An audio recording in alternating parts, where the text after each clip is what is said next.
السلام عليكم ورحمة الله، ازيكم عاملين ايه؟ يا رب دايما تكونوا بخير.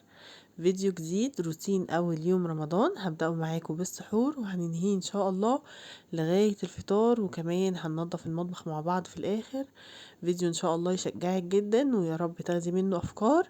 يلا بينا نسمي الله ونصلي على سيدنا محمد صلى الله عليه وسلم وندخل في الفيديو بتاعنا.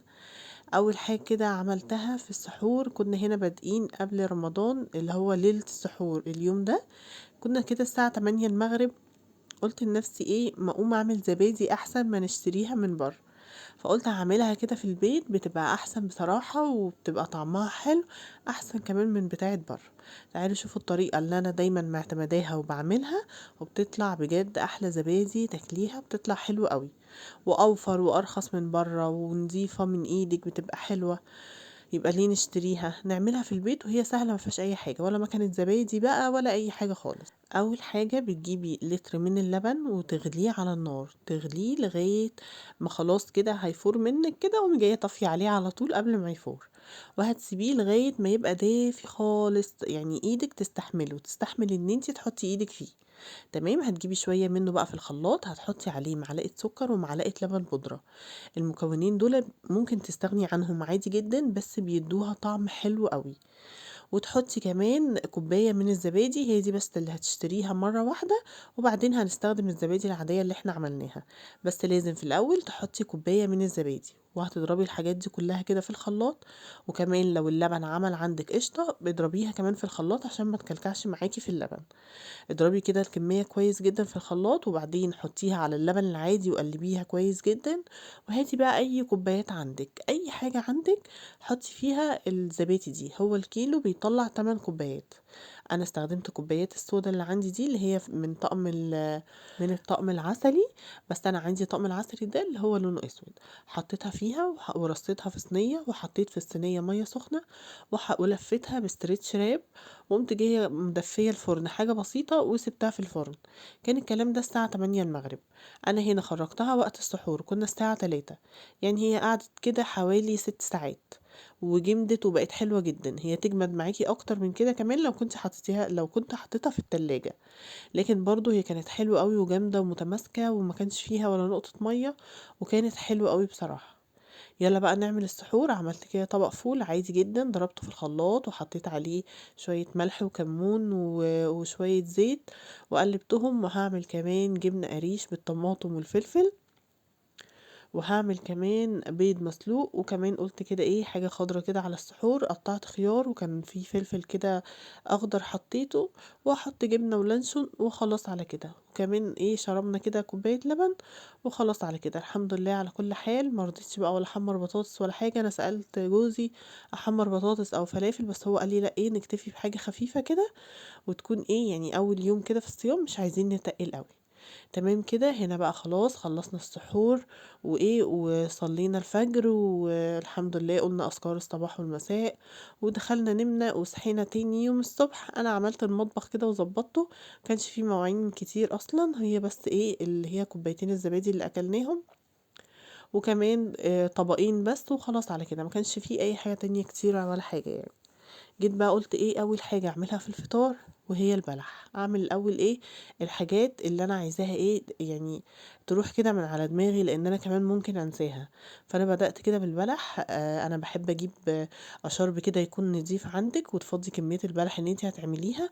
ممكن بقى تضربيها بايد الهون، انا ضربتها بالمدق بتاع البفتيك.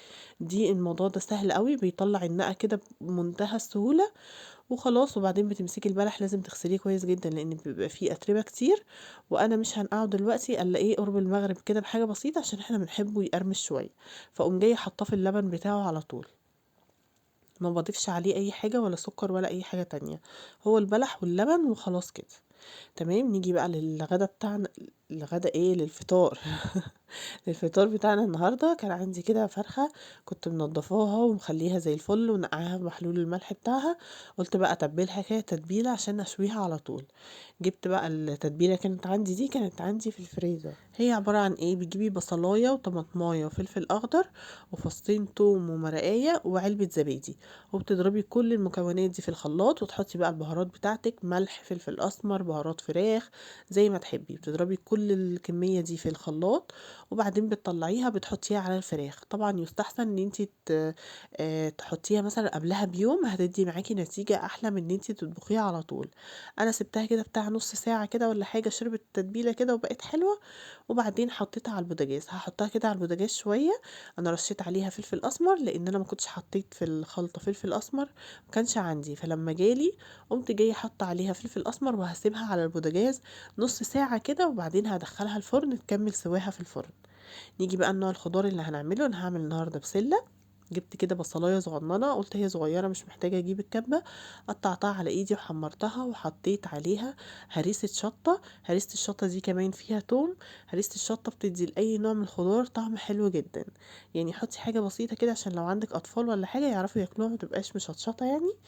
وايه، وحطيت البسله دي، البسله اللي كنا مفرزينها مع بعض، حلوه جدا، ولا بقى خلت بقت ناشفه في الاكل ولا الكلام ده خالص. بالطريقه اللي احنا عملناها بتطلع خضرة ولونها حلو وكأنك لسه جايباها طازه.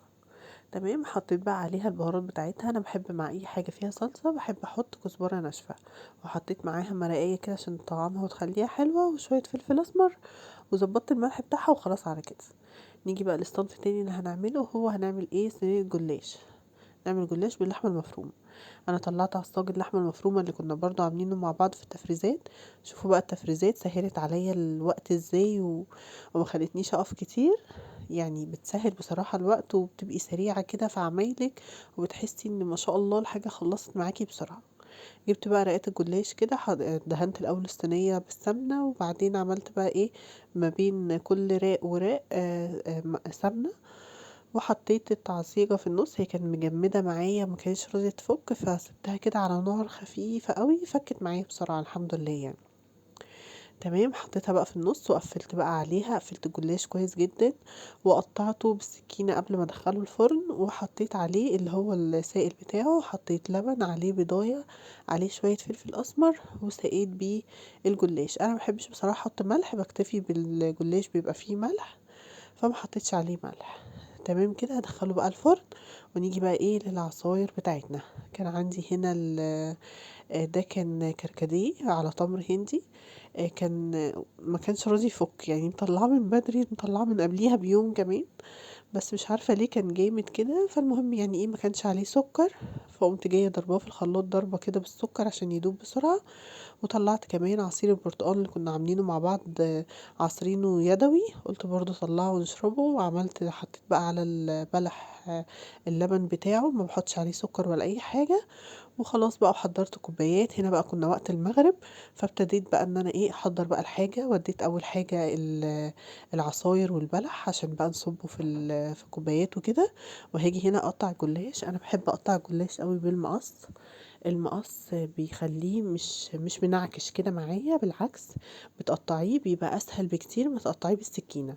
بيطلع معاكي كده الخرطه بخرطتها، ولا بتتنعكش ولا اي حاجه خالص. وبصراحه حطيتها بقى في الفرن على سوا حلو قوي. حطيتها الاول على الصاجه من تحت، وبعدين رفعتها فوق وحطيتها على الشوايه شويه.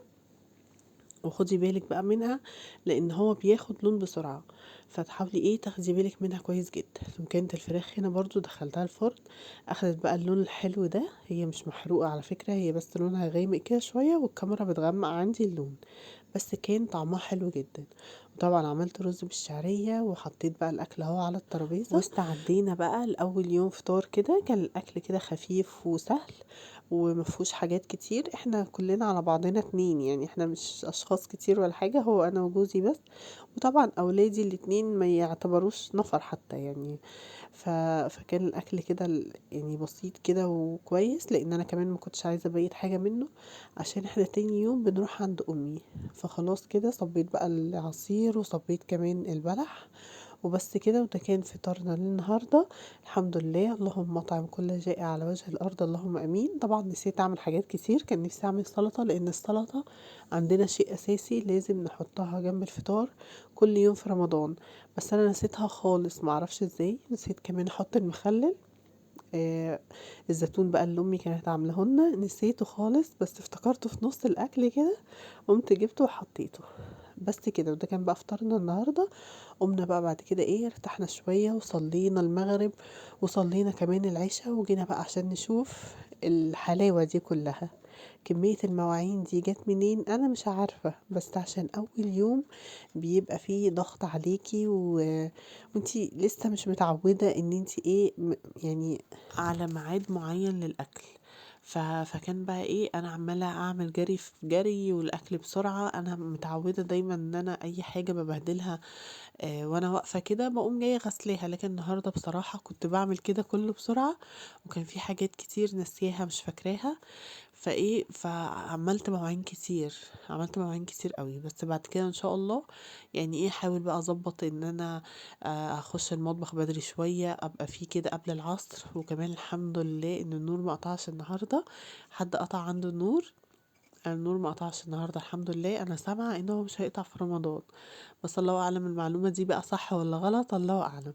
بس هو الحمد لله ما قطعش النهارده. دخلت بقى كده على المطبخ وقلت بقى انا يعني زي ما انتم سامعين في صوتي كده عندي دور برد جديد شويه الحمد لله. فانا اول ما خلصت اكل بصراحه حتى ما قدرتش ان انا اشيل الاكل من مكانه. فاللي كان بقى بيشيل الاكل وبيحط المواعين في الحوض كان بيحطها كده بشكل عشوائي. يعني انا بحب ارتب الاول، اخلي الاطباق لوحدها، الصواني لوحدها، المعالق لوحدها، بحيث ان هي تسهل عليا شويه في الغسيل واخلص بسرعه. لكن لو انتي عامله المواعين كلها فوق بعضها ومكركبه هتاخد منك وقت كبير، لكن لما ترتبيها هتحسي ان هي خلصت بسرعه. انا بحب الاول اول حاجه اغسلها هي الكوبايات، وبعدين بغسل الاطباق. او يعني مفيش فرق، مفيش يعني مش مشكله ايه اللي يتغسل الاول، هما كده كده كلهم يتغسلوا. بس عشان تفضي الحوض من حواليكي. لو عندك حلل او صواني تفضي بقى الحوض من الكوبايات ومن الاطباق والحاجات دي. وطبعا هنا بقى بطل الغسيل ده المية السخنة. يعني الحمد لله ان الواحد عنده مية سخنة في الحنفية. فبشغل كده المية السخنة واقوم جاية بقى غسلة كده كل حاجة كده ما بتاخدش معايا وقت وبتسيح كده بسرعة. كان بقى سبت كده الصواني دي ان هي تبوش كده شوية، الصينية بتاعة الجلاش والصينية بتاعة الفراخ. طبعا الفراخ برضو كانت كده محروقة شوية، فسبتها بقى حطيت فيها مية سخنة وحطيت فيها شوية خل. الخل هيخلي أي دهون فيها تسيح بسرعة وتبقى سهلة معاكي جدا في التنظيف. فسبتها بقى شوية على ما غسلت الأطباق وغسلت كل حاجة كده، وبعدين مسكتهم بقى غسلتهم غسلة حلوة. انا بحب قوي ان انا احط مع سائل المواعين شويه خل كده، بتبقى بتديله كده لمعان ونظافه حلوه جدا. خلاص بقى كنت خلصت بقى كوم المواعين اللي انا كان عندي ده. البوتاجاز هنا الحمد لله ما كانش متسخ جامد ولا اي حاجه، بس كان برضو محتاج ان هو يتلمع يعني. خلي بقى عندك البخاخه دي، بجد البخاخه دي حلوه جدا، هتنجزك في حاجات كتير.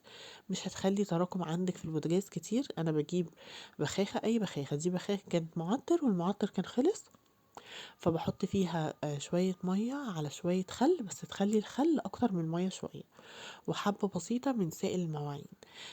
بتلمع بقى الألمونيا معاكي، سطح البوتاجاز بيلمع وبيبقى حلو جدا. ممكن كمان تحطي منها على الرخامات، على السيراميك حوالين البوتاجاز، وتمسحي كده مسحة حلوة هترجع الدنيا تاني زي الفل، وهتبقى كل حاجة كده زي الفل وبتلمع. كان هنا بقى المواعين خلاص اتصفت، شلت كل حاجة في مكانها وخلاص النهاية السعيدة. المطبخ كله رجع تاني زي الفل، نرجع كمان الشكل الرمضاني بتاعنا. وبس كده. وده كان الفيديو بتاعي النهاردة، بتمنى يكون عجبك وشجعك واستفدتي منه ولو بمعلومة بسيطة. ويا ريت ما تنسينيش بلايك حلو زيك وتعليق حلو منكم. اشوفكم في فيديوهات تانية كتير، اسيبكم في رعاية الرحمن. مع الف سلامة.